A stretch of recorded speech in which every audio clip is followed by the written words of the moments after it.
안녕하세요. 제 일을 우습게 보고 그거 벌 바엔 살림이나 하라며 사람을 깔아뭉개던 남편과 이혼한 여자입니다. 정말 억울한 게 그렇다고 남편이 무슨 한 달에 돈을 몇 천씩 갖다 주면서 저한테 살림만 하라고 한 것도 아니었어요. 겨우 300이었습니다. 300이 적은 돈은 아니지만 솔직히 요즘 같은 물가에 넉넉한 돈은 결코 아니잖아요.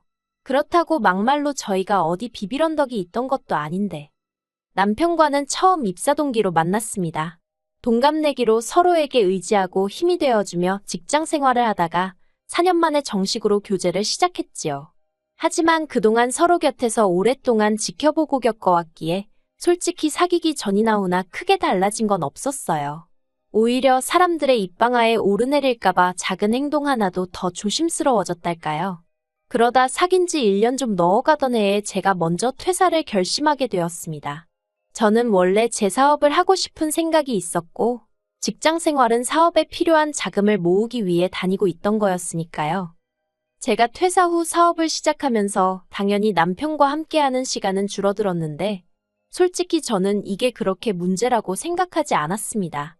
하지만 남편은 갑작스러운 변화에 좀처럼 적응하지 못하는 눈치였어요. 그리고 그래서인지 넉 달 만에 남편이 프로포즈를 해왔습니다. 저랑 가정을 꾸리고 싶다. 평생 행복하게 해주겠다는 말과 함께요.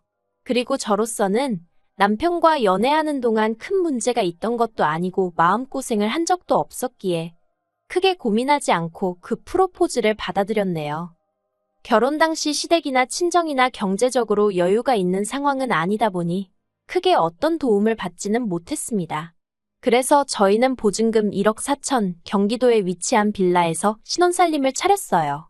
신혼이고 하다 보니 깔끔하게 해놓고 살고 싶었는데 남편이 우리 집도 아닌데 뭐하러 돈을 쓰냐며 워낙 내켜하지 않더라고요. 그래서 제가 인터넷 봐가며 셀프로 페인트 칠하고 타일 깔고 그랬네요. 솔직히 일하고 살림하는 와중에 그런 일까지 하려니 몸이 나만하질 않는 것 같았지만 남편은 싫다 하고 제가 원하는 일이었으니 어쩔 도리가 없었어요. 하지만 겨우 이런 문제로 제가 남편과 이혼을 결심한 건 당연히 아닙니다. 제가 처음 이렇게 사는 게 맞나 하는 생각을 하게 된 건 결혼 후 남편이 저에게 요구하는 일들이 너무나 많았기 때문이에요. 정말 말 그대로 너무나 많아서 어디서부터 어떻게 이야기를 해야 하나 싶지만 그중에서 지금 생각해도 어이가 없는 몇 가지만 이야기해 보겠습니다. 신혼 한 달 차였을 거예요. 남편이 하루는 퇴근 후 집에 오더니 집안꼴이 이게 뭐냐면서 툴툴거리며 싫은 소리를 하더라고요. 그런데 애가 있는 것도 아닌데 집이 어질러져 있으면 얼마나 어질러져 있었겠어요? 저는 하루 종일 방에서 일만 하느라 거실이고 안방이고 다른 공간엔 발도 디디지 못하고 있었고요. 참고로 저는 방 3개 중 하나를 제 사업을 위한 공간으로 쓰고 있었습니다. 그리고 제가 하는 사업이라는 건 의류 판매예요. 판매하루 뜰 사진 찍어서 올리고 주문받고 포장하고 이 모든 과정을 3평 남짓한 작은 방에서 하루 종일 혼자 했습니다. 모르는 사람들은 집에서 일하는 게 뭐 힘들면 얼마나 힘들겠냐 하지만 집에서 일을 하다 보니 조금만 더 욕심내느라 제대로 씻지도 먹지도 못하고 일하는 날이 태반이에요. 그리고 남편이 툴툴거리던 그날도 제 딴에는 저는 못 씻어도 출근하는 남편 뭐라도 아침에 허기 달랠 거 하나는 챙겨줘야지 싶어서 아침부터 바나나 갈고 어쩌고 저쩌고 정신이 하나도 없었거든요. 그리고 이후로 남편이 퇴근할 때까지 방에서 거짓말 좀 보태면 정말 숨도 안 쉬고 일만 했고요. 그런데 퇴근한 남편이 현관에서부터 마치 제가 집에 있으면서 청소도 안 했냐는 식으로 타박을 해대니 듣는 저로선 기분이 좋을 리가 없었지요. 하지만 그때는 그래도 저 사람이 회사에서 스트레스를 많이 받았나 보다 생각하고 제가 앞으론 신경 쓸게 했습니다. 그런데 남편은 거기서 멈추질 않고 자기가 그동안 말은 안 했지만 매번 이게 뭐냐면서 정말 모르는 사람이 들으면 제가 아주 게으른 여편 낸 줄 알겠더라니까요. 그리고 이후로도 하루가 멀다 하고 남편의 그런 잔소리는 몇 번이고 반복되었고 결국 나중엔 제가 폭발하고 말았어요. 나는 집에서 노느냐고. 나도 당신처럼 똑같이 하루에 8시간이고 9시간이고 일만 하는데 왜 나한테만 그러냐고요. 그리고 당신이나 당신이 쓴 물건은 제자리에 놓으라고 소리를 질러버렸어요. 솔직히 그동안엔 남편이 벗어던져 놓은 양말이고 아무데나 놓은 컵이고 그냥 군소리 없이 치워줬었는데 말을 안 하니까 자기는 얼마나 깔끔한지 알았나 보대요. 아무튼 그러자 남편이 어이가 없다는 듯 저를 보면서 혀를 차는데 그건 그거대로 왜 그렇게 재수가 없던지. 결국 그날 대판 싸우고 이틀 동안 서로 말 한마디 안 섞고 봐도 못 본 척하고 지냈습니다. 하지만 그 싸움은 계속해서 이어질 수가 없었는데 그건 바로 어머님의 생신 때문이었어요. 남편이 정말 밉고 야속하고 꼴보기도 싫었지만 그때는 결혼한 지 얼마 되지 않은 때라서 남편 때문에 마음이 상했다고 어머님 생신도 모른 채 해야겠다는 생각은 미처 할 수가 없었거든요.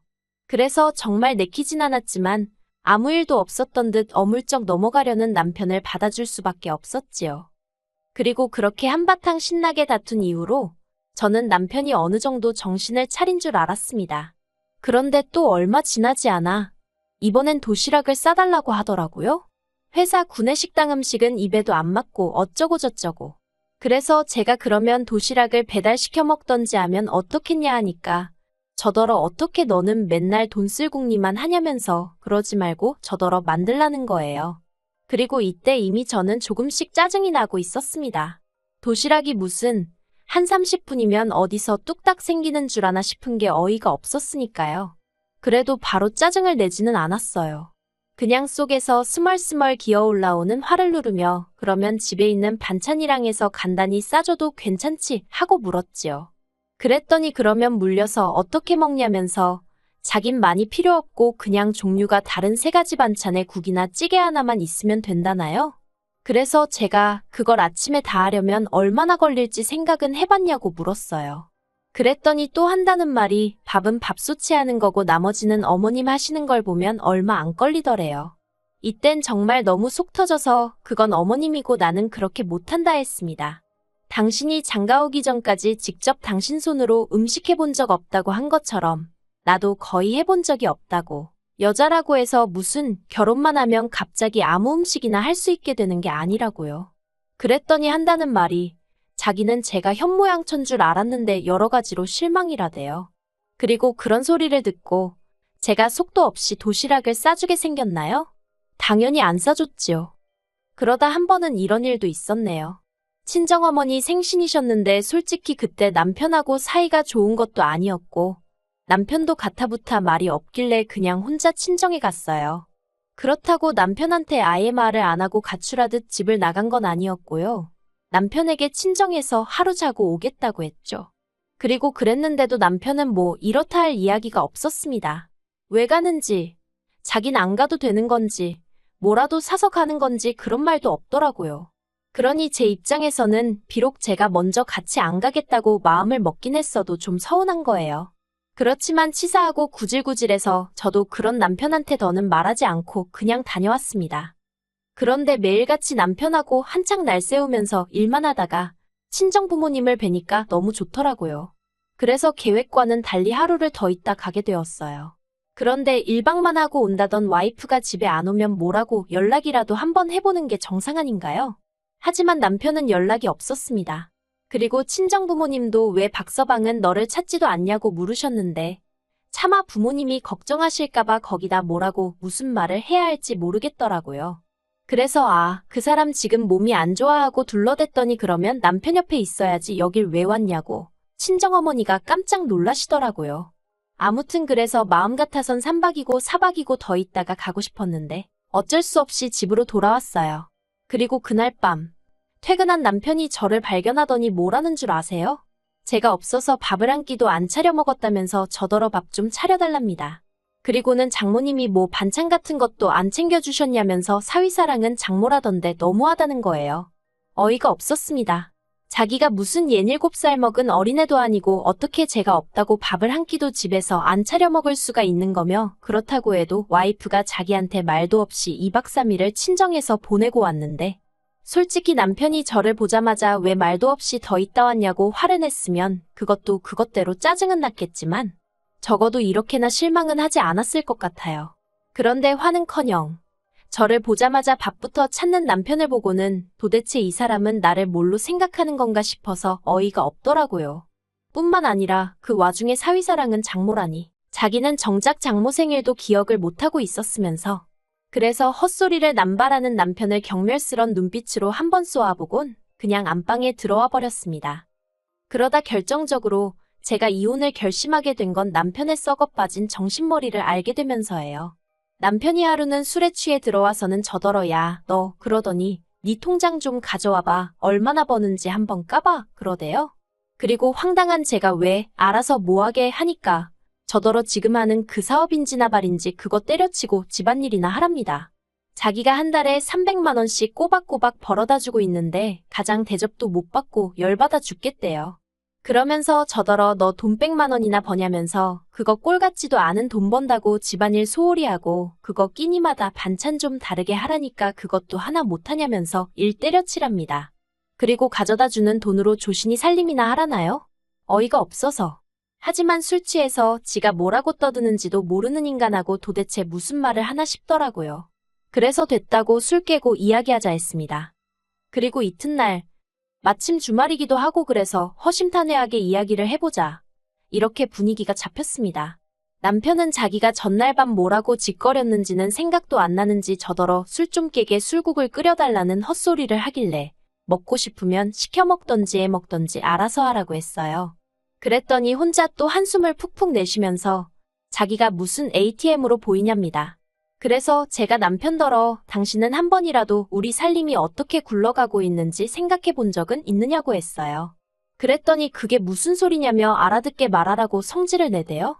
그래서 제가 우리가 지금 적금은 얼마나 들고 있는지 보험이며 각종 공과금이며 양가에 드리는 용돈이며 당신이 끌고 다니는 그 자동차 유지비며 그게 정말 300만 원으로 충당이 된다고 생각하냐고요.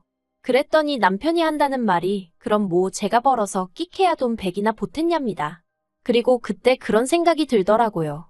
이 사람은 나를 얼마나 얕잡아 보고 있는 걸까?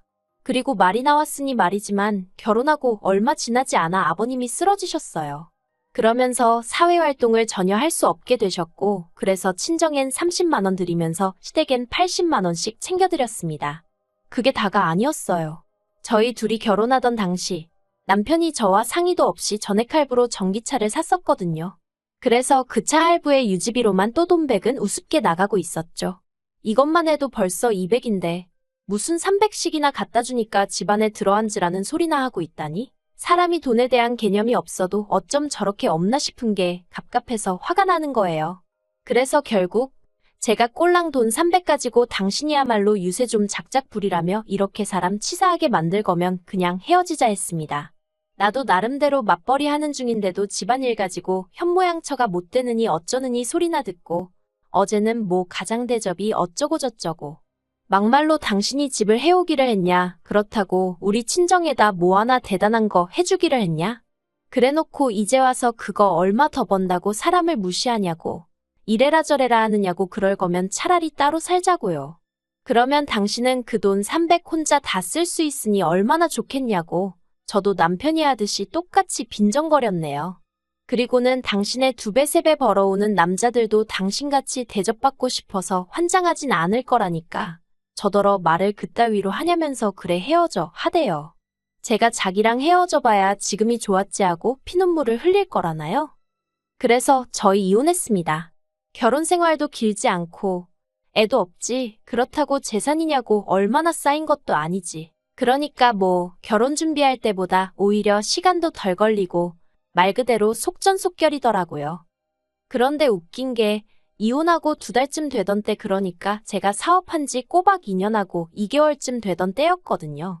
갑자기 매출이 늘기 시작하더니 3달 연속 순수익으로 제 손에 600씩 떨어지기 시작하는 거예요. 정신적으로 편해져서 일에 더 집중이 잘 됐던 건가 싶기도 하고 솔직히 남편하고 이혼하면서 마음 한켠으로는 이러다 진짜 사업까지 망하면 부모님을 무슨 낯으로 뵙나 싶어서 정말 여러 가지로 정신 사나웠는데 보란듯이 사업이 치고 올라가 주니까 아 이걸 남편한테 말을 해서 염장을 질러 말어 싶더라니까요. 하지만 그래도 제 입으로 직접 말하는 건 없어 보여서 사업이 안정궤도에 들어갔다는 확신이 들던 지난달 같이 회사를 다니던 직장 동료들에게 슬쩍 제 근황을 흘렸습니다. 그랬더니 역시나 아니나 다를까 중에 말하기 좋아하는 몇 명들이 남편한테 제 소식을 전했나 봐요. 그간 한 번도 연락도 없던 인간이 저한테 잘 지내냐? 어떻게 지내냐고 문자를 보낸 걸 보면 말이에요. 정말 사람 일은 알 수가 없어요. 그쵸? 저도 어떻게 남편한테 돈 300 벌면서 현모양처 찾는 일은 잘 돼가냐고 한번 답장해 볼까요? 농담입니다. 다시는 얽히고 싶지 않은걸요. 저는 솔직히 이 기세를 몰아서 사업적으로 한번 보란 듯이 성공해보고 싶은 마음이에요.